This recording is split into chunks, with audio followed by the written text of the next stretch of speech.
izpildīšu dziesmu I am the one and only. Kādēļ tā dziesmas izvēle?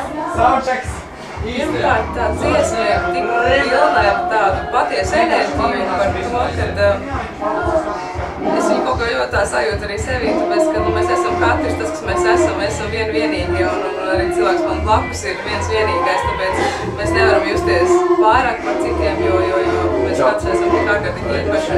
Tā dziesma tiešām ir tāda īsta power ir iekšā, un tāpēc man ļoti arī patīk. Protams, arī daudziem tā ir vienkārši brīnīgs biedrības. Man vienmēr patīk vienkārši piedalīties, un man vienkārši patīk darīt to, ko es daru.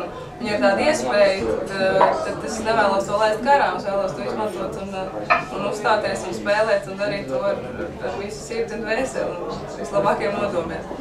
Tāds jautājums, kā tu ikdienā dziedi? Kur tu dziedi? Ejot pa ielu, dušā, mašīnā? Tā kā mājās ļoti plānas sienas, mājās vajadzētu kārtāk, bet, nu jā, mājās dzied, protams, tas tā personīgāk, bet ir koncerti dažādos arī kultūras namos pasākumos, kur aicina tur dziedi. Ja tu uzvarēsi šajā atlases kārtā, kādu dziesmu tu varētu izpildīt finālā?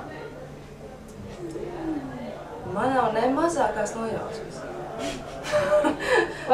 Man arī šo dziesmu es nekad iepriekš neesmu dziedājusi. Vienkārši, kad es uzzināju, ka man būs jāpieliek šo pasākumā, tad es vienkārši gāju cauri tam, kas man patīk, tam, kas ir forši, un tad uzdūros uz to, ko es jūtu, ka būs.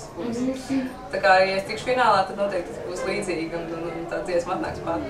Pirmām kārtām es vispār sāku dziedāt, jo es sāku fanot ar Maiklu Džeksonu.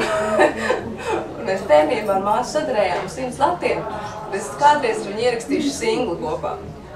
Tas bija tāds smieklīgs iemesls, bet tas bija tas, kas redzēja, ko viņš dara uz skatuves, ka tas ir tik fantastiski. Es vienkārši gribēju to darīt, bet tagad, protams, tas ir daudz citu iemeslu dēļ, tagad tas ir citā pakāpē jau aizgājis. Bet šobrīd vienkārši tas ir tas, es nezinu, ko es citu darīt, ja es nenodarbotos ar mūziku, tāpēc tas tiešām tik liels aicinājums, ka grūti pateikt.